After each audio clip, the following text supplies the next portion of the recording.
everybody, welcome back to the channel. I'm Lauren. You're watching the Valentine's where we cover lots of things homegrown, homemade, along with some part-time RV travel here and there when we're not here on the bay. Anyway, today I am making my favorite pumpkin bread recipe. This is a family recipe that my family's been making since I was a girl, and I am doing a pretty large double batch of this so that I can make ahead and freeze it for the holidays.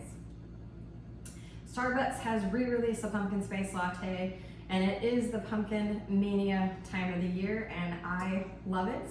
I'm really a big fan of all things pumpkin, so I am here for it. I'm gonna be making 3 large loaves and some muffins out of this same recipe and batter, and I'm freezing it ahead because we are hosting family for Thanksgiving. We're also having a ton of people in town for our baby shower, and as I get nearer to my due date, anything that I can do in advance with having like 20 people at my house at a time is going to be really helpful. So this is a really good make ahead and freeze recipe if you're also someone who's anticipating a really busy time of the year.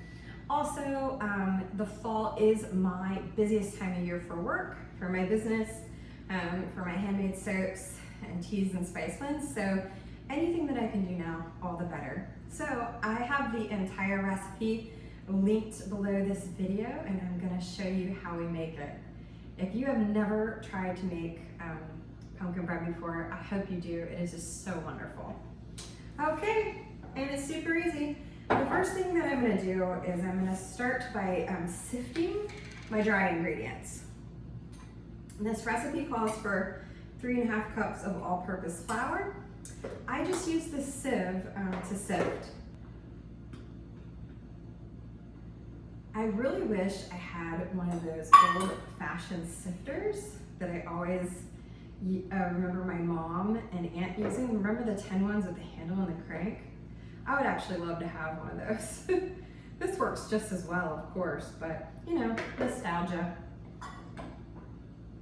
And that was the sound of my oven preheating just a minute ago. You're gonna wanna preheat your oven to 350 degrees Fahrenheit.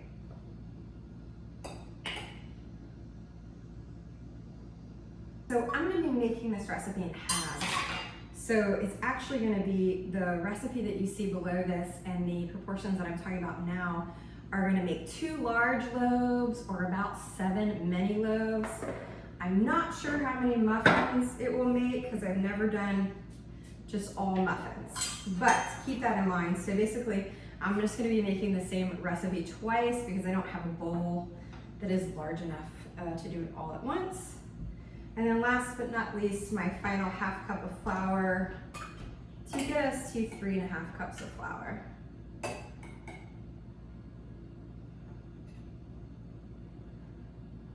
Okay.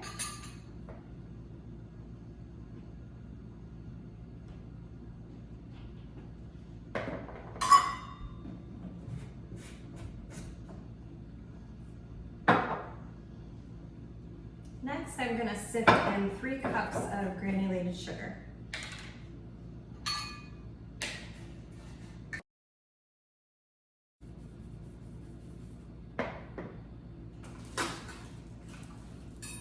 Okay, 2 teaspoons of baking soda.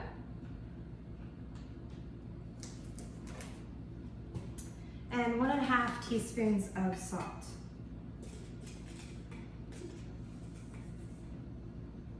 I like to use pink salt. There we go.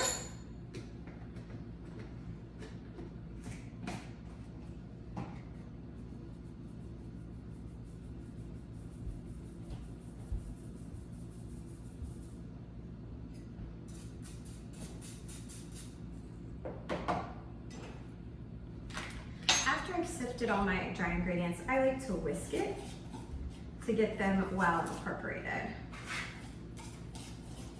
Hey babe. Hey, I was just soap. I'm making pumpkin bread. What? Yeah, Okay, now that my dry ingredients are sifted and whisked together, I'm gonna set that bowl aside and bring in a different bowl for my wet ingredients. For that, I'm gonna start with 4 eggs.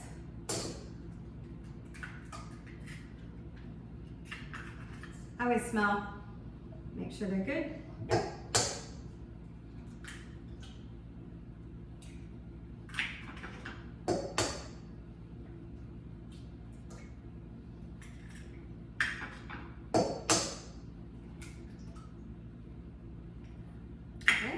Then I'm just going to take a fork or your whisk and just beat those together.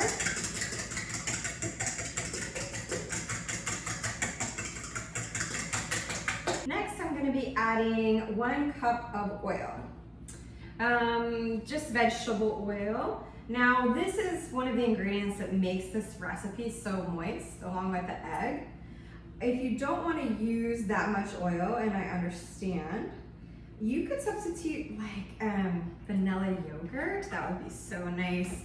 That would also give it a really moist texture. I haven't done that myself, but based on my substitution experience in other recipes, I think that would work quite well. Yeah, I've actually been putting like Greek yogurt in my pancakes, and that's been really good. Okay. So 1 cup of oil, and now we need 2/3 a cup of water. Okay, 2/3 cup of water. Let's see. Next, I am gonna do about a teaspoon of vanilla.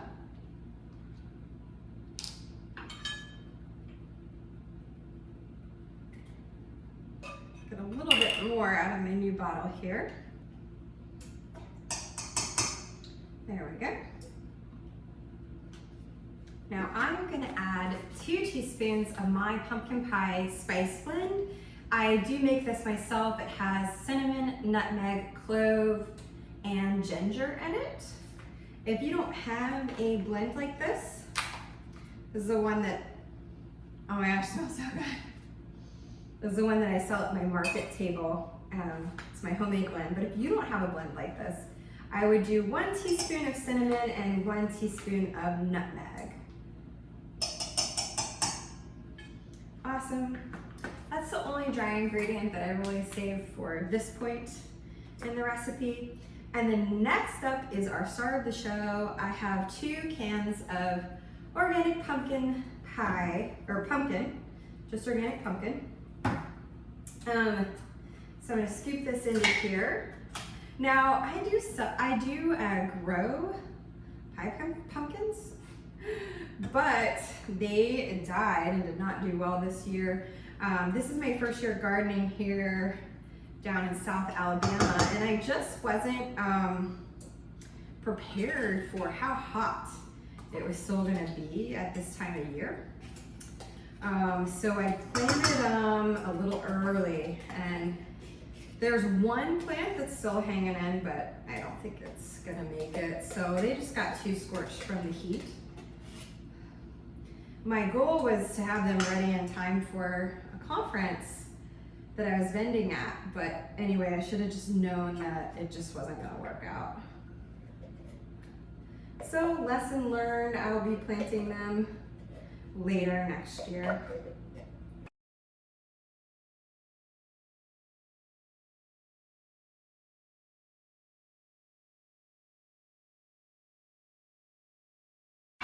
So now I'm going to whisk and then mix all of these wet ingredients together. And it smells so good, guys. This is my first pumpkin baking of the whole year. Brings back a lot of good childhood memories. I've been making this recipe with my mom since I was a girl.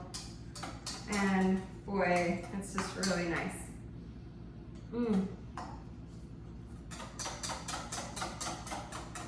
Now, this is optional, but I love to add 1/2 cup of nuts, and I use chopped pecans. And I went ahead and hand chopped these. You can use the food processor if you want, but we always hand chopped them when I was a girl. It doesn't take long for just 1/2 cup. So that's what I wanted to do. So now all that's left is to combine by pouring our wet ingredients into our dry. And look how beautiful and orange this is. So pretty. I'm gonna do about half and start the mixing and then add the other half, just to make it a little bit easier on my arms.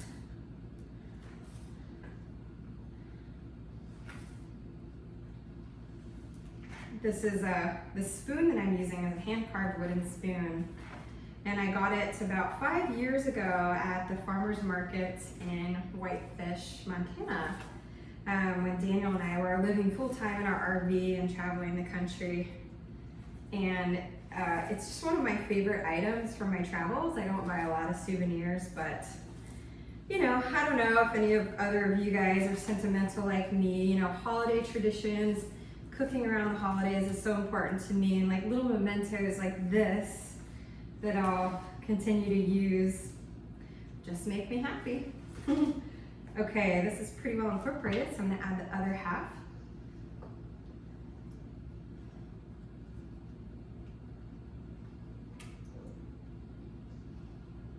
Just like one of my soap baking videos. Always pouring, combining batters and scraping my dishes.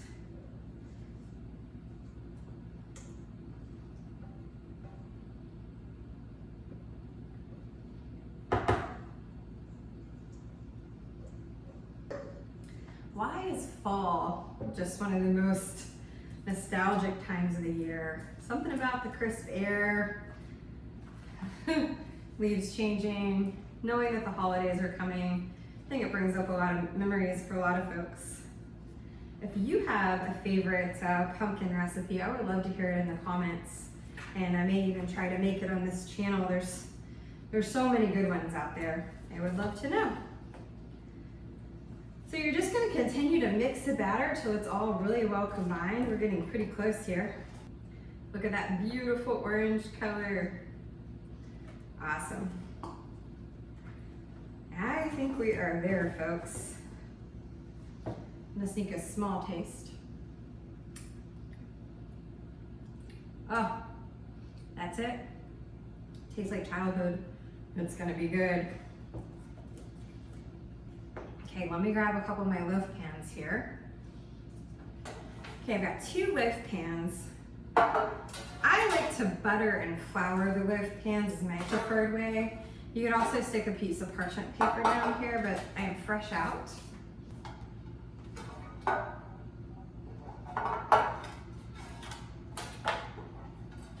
gonna go ahead and get my other pans done for my second batch while I'm at it.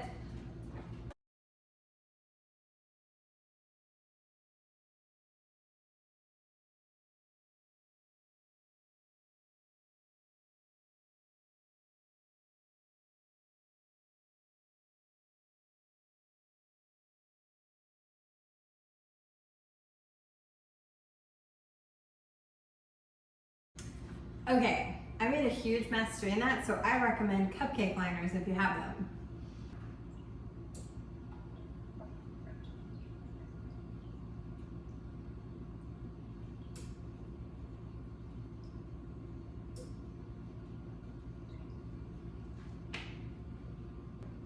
So I pour these about 3/4 of the way up the side to give room to rise. There is still batter left, so I'm gonna put them in the muffin molds just to be safe. I really don't want to overdo these and then it goes everywhere in the oven.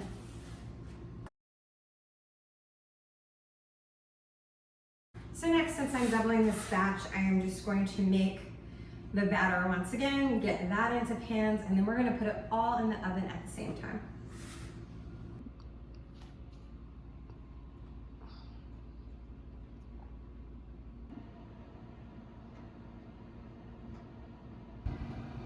So as you can see, the loaves have made a lot of progress, but I can still see where it's wet in the top and middle. Now the muffins look a little further along, so I might test the muffins at about 5 minutes here.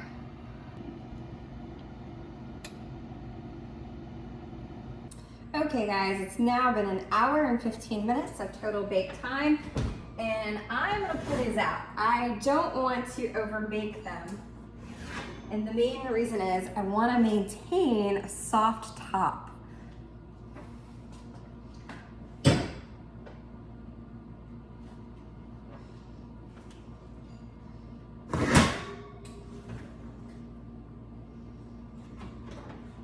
Wow, they look and smell so wonderful. I'm gonna test with a knife again and see how we did this time. Perfect. I got a little bit, but that's okay. I want it to be a little soft still on the top. Perfect. This is perfect for me. Just a tiny, tiny bit stayed on the knife. I actually don't want the knife to be completely clean. I want these to stay super moist. I don't know if you guys have ever gotten the pumpkin loaf from the Starbucks drive-thru. It's really good. But this is better because we know all the ingredients that went into it. No preservatives, they're not packaged and kept for who knows how long by the time it gets to you. So homemade, so I'm so excited. The muffins, we've actually already eaten some of the muffins while we were waiting for the loaves to bake, but they came right out of the pan. Didn't even have to, so the flour and the butter works. And we're gonna have a little bit of these with afternoon coffee. And I'm gonna put the rest directly into our bread box. We'll eat those this week. And then I'll show you how, once these have cooled, I'll show you how I package these for the freezer.